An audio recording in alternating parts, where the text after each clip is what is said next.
Well, welcome back, everyone. We've somehow pulled it off again. We missed a week. How dare us?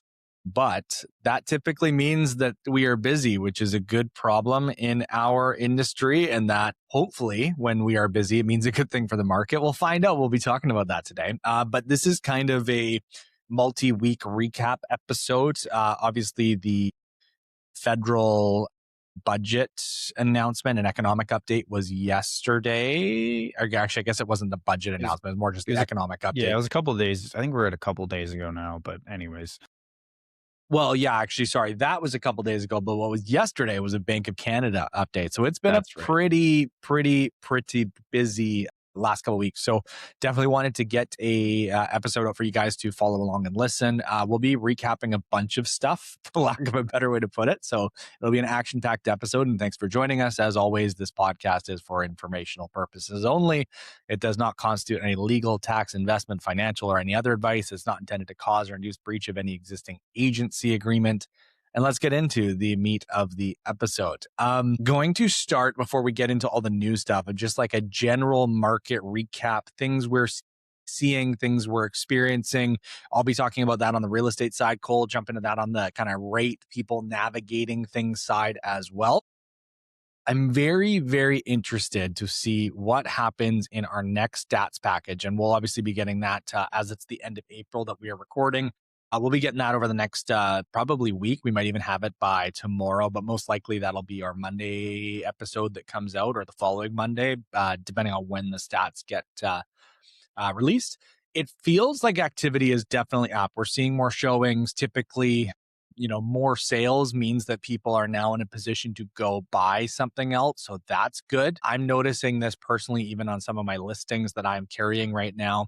You're getting 2, 3, 4, 5 showings a week if you're priced well and marketed well and a desirable product. A lot of that really does come down to price, and we'll be talking about that. But what's interesting and something that we often talk about, maybe not always on the podcast, but maybe off air or just anecdotally, is there's like two ways to kind of dissect data from the stats packages. So what it does show, obviously, is some of those analytical points. So like as an example, you're going to see things like price per square foot or HBI price or how many sales or like, some of that very general data. What's very interesting and something that we can't often gauge from that data is some of the, I don't know if it's subjective or objective, but just basically like the details of like not only like how much is selling and what for, but what are the criteria or what type of product is it? So what I am personally noticing, to kind of wrap this up and bring it full circle, is right now your fixer upper or your like needs a lot of love houses, it feels like is not getting as much activity. You're more polished, better kept, more updated homes. It does feel like that type of product is definitely more desirable for people. And I don't know if that's just a lack of wanting to take on projects, even if it's for the right price. When I look at some of the activity that I have on my listings on the, need some update, but is priced lower versus, maybe it's the price a little bit higher, but is, shows a little bit better, let's say, because of the updates that have been done. It does feel like that product is getting a lot more activity. That isn't obviously something that we can break down simply from looking at how many sales and what the price was and all that kind of stuff. But it's just kind of something anecdotally. I've seen other agents talking about this, and it's definitely something that I've noticed as well. So I think that is just an interesting data point or something to take on and to be prescriptive with that if you are thinking of maybe listing in the fall or listing over the summer. Not to give advice, because we did throw that disclaimer out to start. It might honestly be worth, if you think a move is in your future, of starting to plan ahead of time and doing those little things like those paint touch-ups, maybe some of that house maintenance, all of those other things to make sure that you're going to show like a 12 out of 10. Does that mean that you need to go reno your kitchen in order to list? Like, no, probably not. But just all those little details, I think, are going a long way in this market, because it's kind of like when you go and buy like a membership somewhere where they start saying, well, this is the enrollment fee and, this is what the monthly is going to be. And you got to buy this device and whatever else. Like, it almost feels like at inspections, people are just starting to add up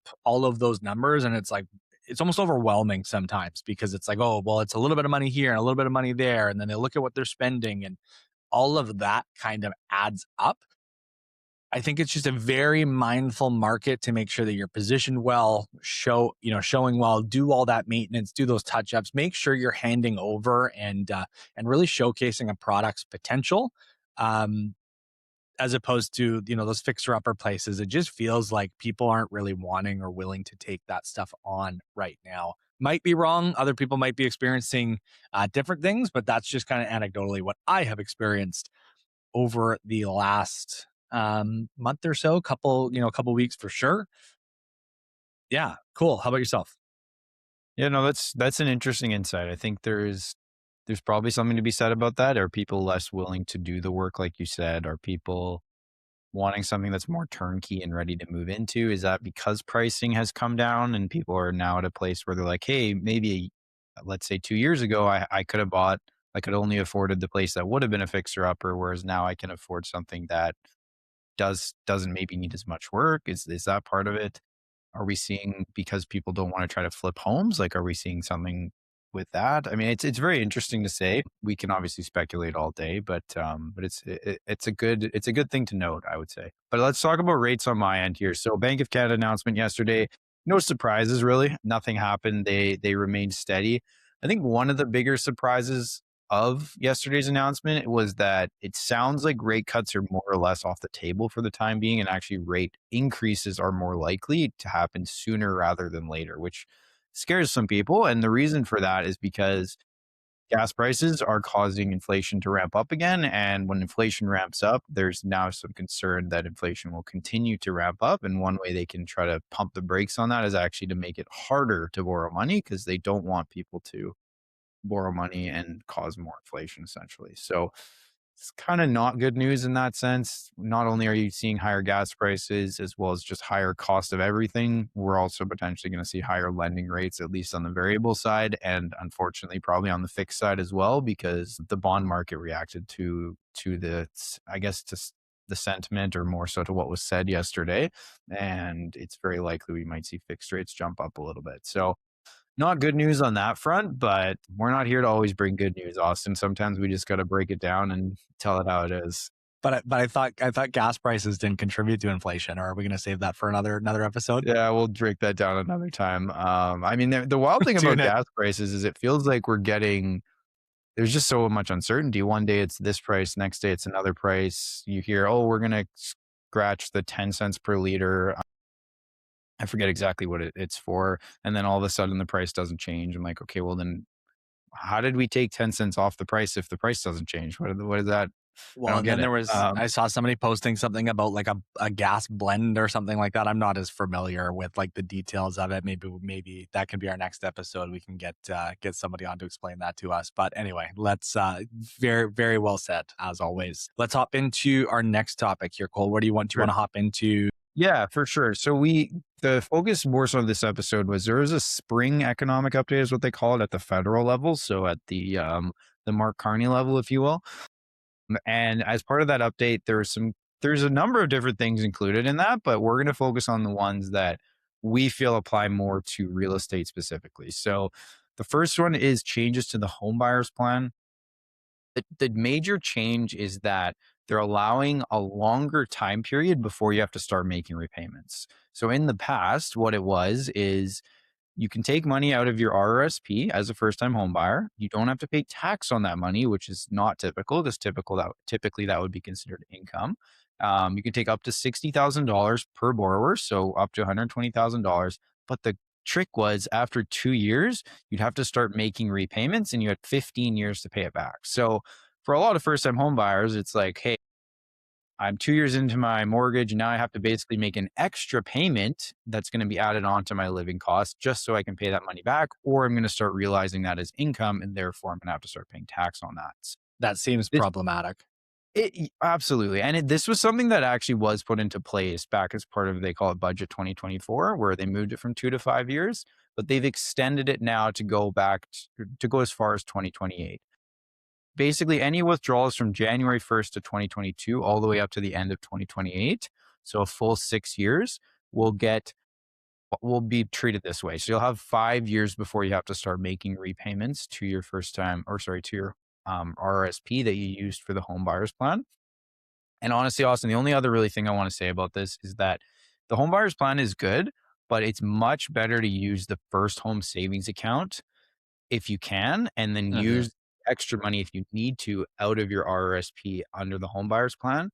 And the last thing I'll leave you guys with on this topic is you can move money from your RRSP to your first home savings account without any issue, and then withdraw it out of the first home savings account as opposed to taking it out of the RSP, and you'll actually not have to pay that money back. So something I've done with clients, something I recommend. There's limitations to this. So I'm not just saying, hey, move all your money from your RSP to your first home savings account, because there is limitations to how much you're allowed to move over. But there is ways to help mitigate the need to repay that money, or to see the money that you're taking out of the RSP act as if it's income, and then you have to pay tax on it. So that's a good thing. I think ultimately this is a good update. I think this will help people that need to use that money and not have to repay the money as soon as 2 years, as opposed to waiting for 5 years. Anything you want to add on that, Austin? I know there's not really much to say, but No, I think it's just another example though of like, it just kind of feels like we keep on punting repayment and debts, and a lot of that feels like cost of living problem.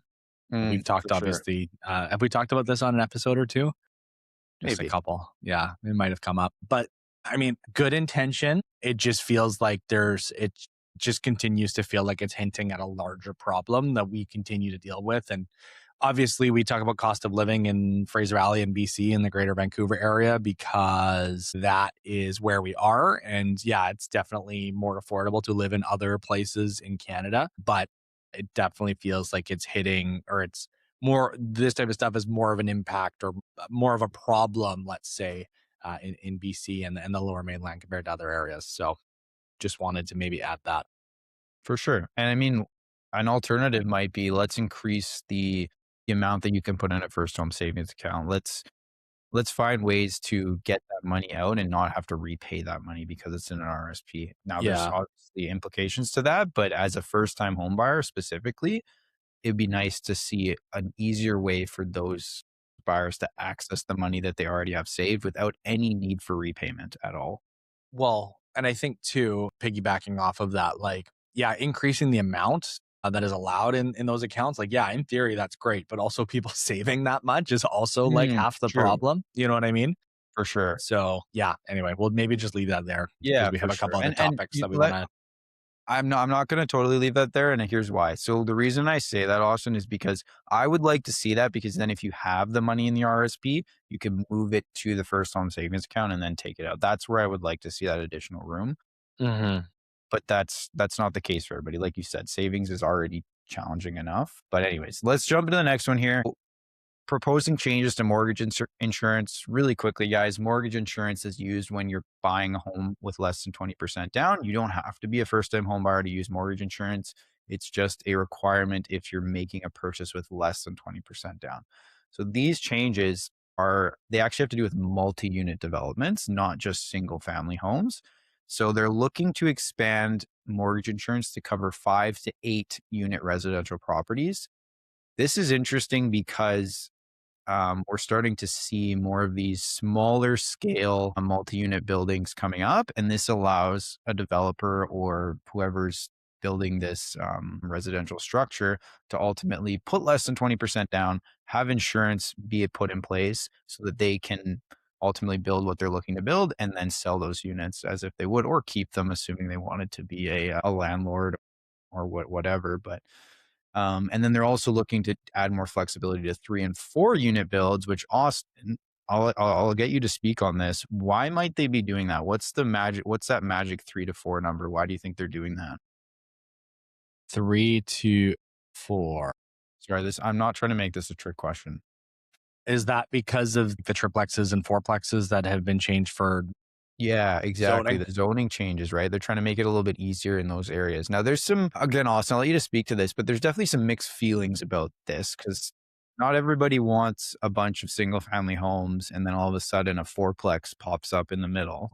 There's some mixed feelings about that. But anyways, I'll let you speak to that a little bit.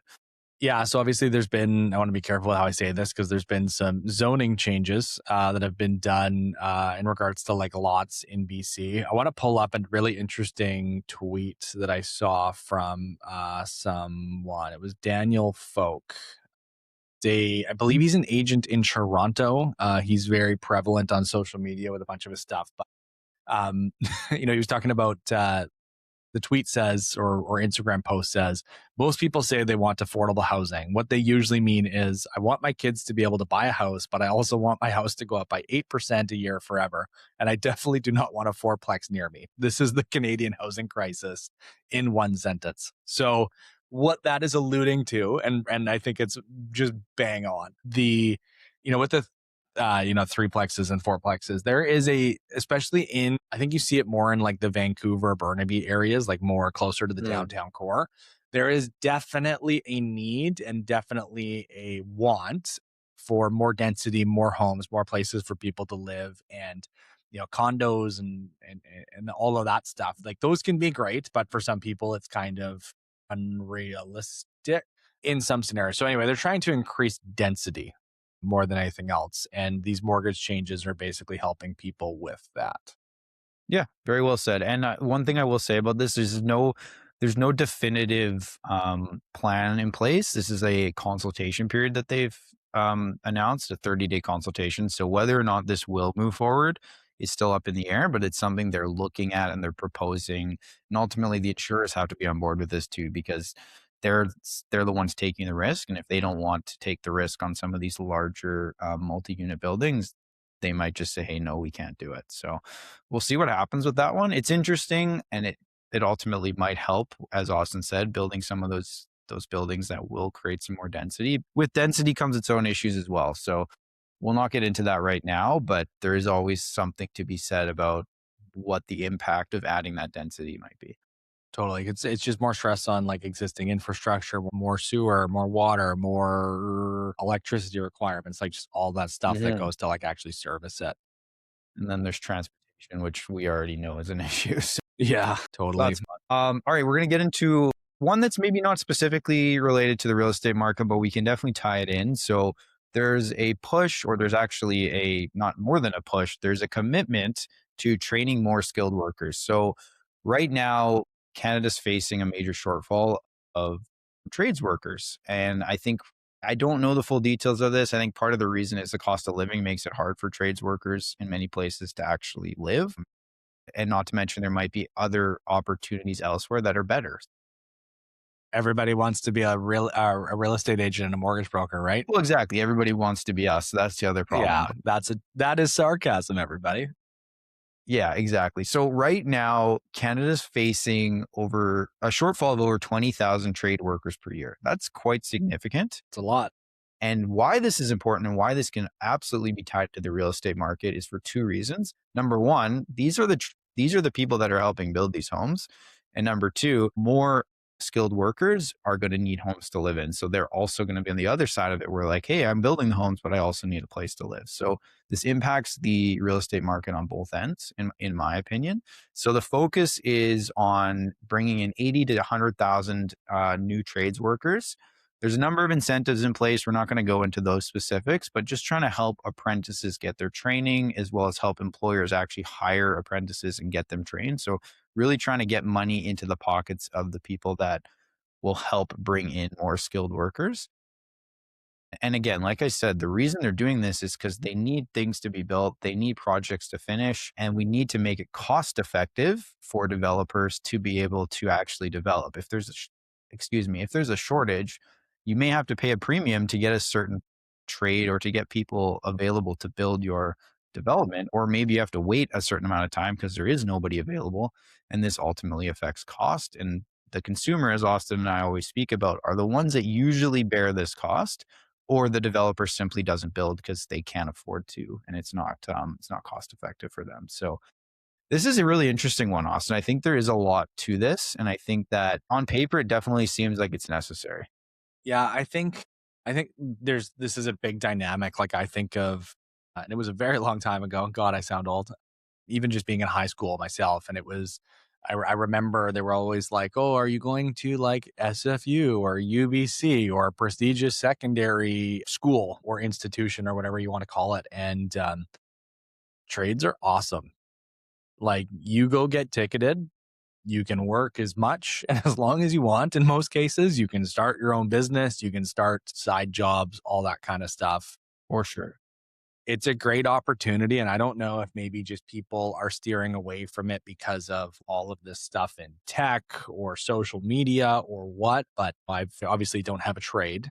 But, even working in labor kind of jobs previously, like it's hard work, don't get me wrong, but it's necessary and it's required, and we need more people wanting to do that and needing to do that so that the rest of our infrastructure and building and everything else can grow. So it's a great opportunity. If you happen to be a younger person that is listening to this, like, strongly consider getting a ticket and going into a trade, because we need more people, and it's a great opportunity for work for sure.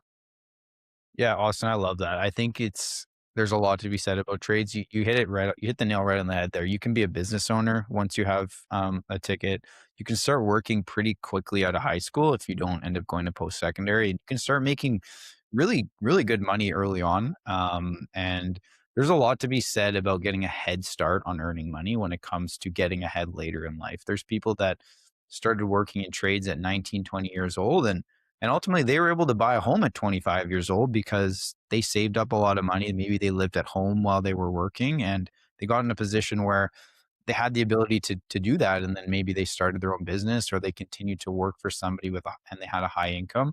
There is a lot to be said about this. There is a lot of money to be made, in my opinion. And yeah, there's just not enough people doing it. But hopefully, by having more incentive to do it and creating more jobs, ultimately will help people want to get into that field and want to make a career of it. So I think it's good. I think it's something that we absolutely do need. And one more thing I'll talk about here is Canada's seeing very slow population growth. Obviously, immigration has come down quite a bit. So we need more domestic workforce in order to develop and to do the jobs that are available. So it's really important that we have more people locally that are able to fill those roles. So yeah, I think this is a good one, to be honest. Not to circle back on this, but I'm curious. So when they're talking about incentivizing bringing people in, is that like immigration, or is that like where are they hoping like the So trades are coming from, or Yeah, so other? the incentives are, I think, are to get more local people into the trade. So the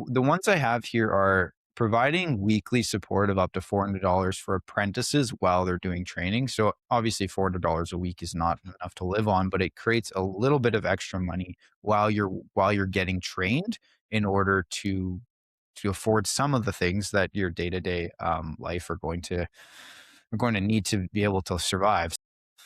That's one of them, as well as putting money in the pockets of employers to help hire and train apprentices so that they have the capital available to actually invest and then hopefully help those people get to a level where they're qualified and can do the work. I don't have the exact number here, but there's a pretty good financial commitment from the federal government in order to get this program going. It's I think it's in the millions, if not billions, for sure. Or sorry, here it is. I do have it. It's a $6 billion total investment, I believe, over 5 years. Okay, So sweet. a good amount of money going into helping improve the workforce when it comes to skilled labor, or sorry, to skilled trades. Okay, last major one we're going to talk about, and I'm only going to cover this really high detail, or in high level detail, and then we'll go over a couple other interesting things here. So CPP. Most people our age, Austin, or kind of around our age demographic, don't really think about CPP that much. If you're an employee, you pay CPP. Actually, Austin and I, as self-employed, do actually pay CPP as well. It's just in a different facet. But if you look at your paycheck, an amount comes off every month for how much you pay in CPP as well as EI. That number's going down. So right now it's at about 10%, 9.9. It's going down to 9.5. And you're probably like, Cole, that is nothing. That is barely going to change anything. And you know what? It's right. It's going down less than half a percentage point. But here's the quick math for you. So if you earn $70,000 a year, you're going to save about an extra $133, which means you're actually going to get an extra $133 as income after income tax is taken off of it, of course. But that money's not going to go towards CPP. Interesting thing here, because as everybody knows, CPP is the Canada Pension Plan. I believe the earliest you can get access to it is 60, and the amount you get each year is dictated by when you take it. So the later you take it, the more you're going to get each year.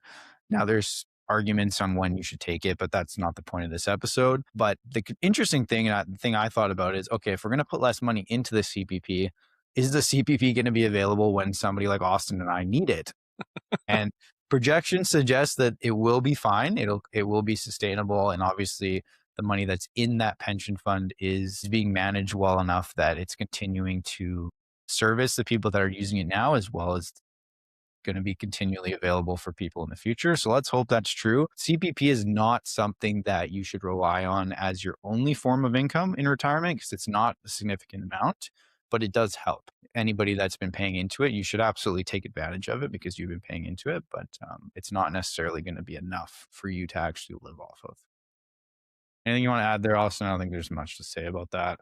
I don't have a lot of hot takes on CPP, unfortunately. All right, that's fine. All right, so we're going to cover 4 more interesting things from this spring economic update. So the first one, which actually I think came out slightly before the economic update, was the Sovereign Wealth Fund. This one's pretty interesting. So for anybody that's not aware, it's a fund that the Canadian government will invest in. They're saying they're initially going to put $25 billion into it, and that's over 3 years. But what's funny, or maybe this isn't funny, is typically a sovereign wealth fund is started when a country has additional money available to spend. Canada does not have additional money to spend because they are in debt. So this money is not money that they just happen to have available. This is money they're going to have to borrow in order to put into this wealth fund. Now they've said, hey, we can get this money for low interest rates, therefore we can still make money doing this, yada, yada, yada. What else is cool though, or maybe it's not, depending on how you look at it, is Canadians are allowed to personally invest in the Sovereign Wealth Fund. Now, this is not typical. If you look at other countries, I know Norway has one, for example. I know, as far as I know, you can't invest in theirs as a Norwegian. It's the government that invests in it. And really what it's for building projects as well as investing in promising companies within the country. So it's supposed to be a fund that's available for doing those things.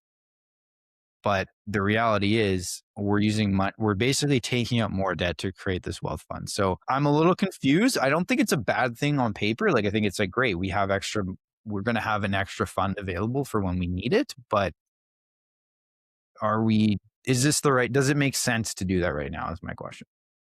Sorry, you cut out there for a second. I think I got most of it. Yeah, it kind of feels like we're almost trying to like buy a house on a line of credit or something like that. Like it's right. Yeah. It's I don't have any takes as of right now. Like you've kind of said, typically this is done by countries that have like a surplus or are running a surplus or don't have a deficit or don't have like 60 something billion dollars in debt. Right. So yeah, this will be interesting. I'll leave it at that.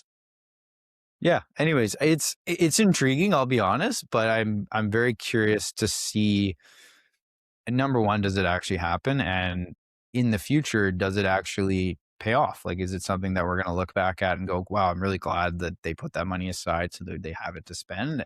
Or did it just make things worse in terms of the amount of debt that we're creating? So I'm going to leave the debt numbers to the last one here. We'll finish on a high note. But next one I want to talk about really quickly, disability tax credit. So what they're trying to do is they're trying to make it easier to actually get the disability tax credit. So streamline the application, as well as make it less work for medical practitioners. I think this is great. I think this tax credit is something that people should absolutely utilize if it's applicable to you. And yeah, I think making the process easier is never a bad thing, as long as we're not making it easy for people to manipulate the system. That's the key. Make it easy for the right people to get access to the funds that they're allowed to, but don't make it so that people that aren't deserving of those, not deserving, that's not the right word, not qualifying of those funds to get access to these. That's where the issues can arise. So curious to see what happens with that. But on paper, I think that's a good thing. I think we should always make processes easier, because it means less.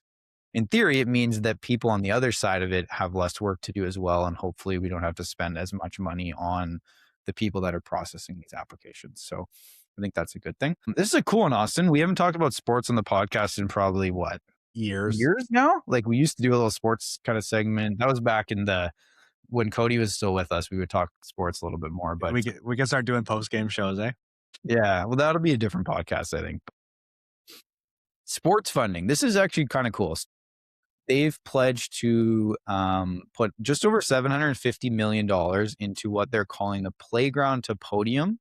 Kind of a catchy name. I guess that's the idea, is that you start out on the playground as a kid, and one day maybe you're a professional athlete, or you're an Olympic athlete that reaches the podium. So $750 million over 5 years. And the key things they're trying to do is, as I mentioned, help athletes become better athletes, train, compete, perform, with also a strong focus on the mental health aspects of performance, which I think is really cool. And then the other side is being able to bring more world-class events to Canada. Unless you live under a rock, you're very much so aware that the World Cup is coming to Canada this year, or at least some of the games are coming. Vancouver, Edmonton. Did Calgary get games, Austin? I can't remember. Toronto. Don't know if Calgary did. I think Edmonton got games, though, didn't they? Didn't they get a couple? So yeah, I think there's 3, maybe 4 Canadian cities that have World Cup games. So they're trying to invest more in bringing more world-class sporting events to Canada. What does that mean exactly? I guess we'll see, but an interesting one here. Anything you want to say on that, Austin? Well, I just feel like, we've lost a couple gold medals in curling at the Olympics, and we haven't won anything in hockey in a while, and we've just decided we need to make some big bold changes in the country. Right, trying to invest more in Canadian sports, I guess. Be nice to see if they keep the Whitecaps in Vancouver. Now, I don't think that's a federal issue, but as somebody who lives in Vancouver, it'd be nice to see the professional sports team stay in Vancouver. Well, I mean, there's been rumors, obviously, of there's an MLB team. Yeah, that's an interesting apparently one. Yeah, I don't know if that would necessarily work, where they would put a stadium, who's going to build it, all that kind of stuff. Obviously, there's been a ton of stuff about the Whitecaps too. Right. Yeah, very interesting times in the sporting landscape, especially team relocations absolutely stink. But there's also a lot of history, obviously, with the Whitecaps in BC. So yeah, obviously would hate to lose that team. But yeah, there's rumors about Vegas and I don't know, other purchasers from other places. But I think it's very real that they're in jeopardy of potentially moving. So definitely something, a situation to monitor, as we like to say. Yes, very much so. All right, last thing, guys. As I promised, I would talk about the overall debt numbers to wrap things up here. So kind of a positive, I guess, or at least they're trying to spin it as a positive. The headline is the debt is not as bad as we thought it was going to be. And that's a very funny way to say that, but the debt's lower than expected. So they were projecting debt to be closer to about 80 billion, and it's actually only 67 billion. It's going to go, from what I saw, it's going to go up a little bit more, and then hopefully the plan is for that debt to come down over the next 5 years. I don't put much towards any projections when it comes to debt year over year. I think you really just got to look at, okay, what's happening right now? What's the plan for spending for the next year? And based on that, this is where we might end up being. But I really look at it as a year over year thing, because things change all the time. Obviously, money has to be spent in cases where maybe they didn't expect to spend money. So it's really hard to look beyond a year, I would say, when it comes to debt projections, or at least from my perspective. I'm no economist, but it's hard for me to believe anything, maybe is more what I'm saying. But I don't know. What are your thoughts? I don't know. I mean, I just all I would say is, we're paying obviously a lot just to service the debt, as well as other things are getting expensive. Obviously can't run a deficit forever. So eventually we'll have to, or maybe we can, based off of who's asking for the money. Yeah. Who's to say? But no, all jokes aside, can't do this forever. Eventually the bill comes due. It's kind of like your visa. You know what I mean? Oh, very interesting. Maybe I'll just leave it at that. Yeah. So just to recap, guys, there's some changes happening across the board at a federal level. Some of them will impact first-time home buyers and buyers in general. Rates are probably not going down anytime soon. If anything, they're probably going to go up, unfortunately. So with that being said, if you want to get a rate hold put in place, we can do that for up to 4 months. And that'll protect you if you're looking to buy something, or even if you have a renewal coming up, we can get something locked in ahead of your renewal to make sure you don't have to pay more come renewal time. And Austin, I'll give them a quick recap on your end. You're seeing more interest on the properties that are more, say, turnkey or ready to move into versus the ones that are requiring a little bit more work. Totally. Or could use some work in order to get them to a level that people might be happy with. So yeah, that's pretty much all we got for you guys today. I think we've been a week or so off before we put up this episode. So apologies for missing some time there, but hopefully you guys get some value out of this one. Yeah, thank you guys for joining us for another episode. I know this is kind of our combo platter charcuterie board of like a little bit of everything episode, but yeah, we obviously try and get something out every week, and sometimes schedules get in the way of that. Sometimes we try and bank a couple episodes too, whether that's interviews or other stuff, but just when things got busy, we just didn't have anything kind of in the tank for you guys. So yeah, thanks for joining us for another episode, guys. We will see you next week. Stats are coming up, some other goodies. I'm sure there'll be some other news as well. So take care, enjoy the rest of your week, and we'll see you next time.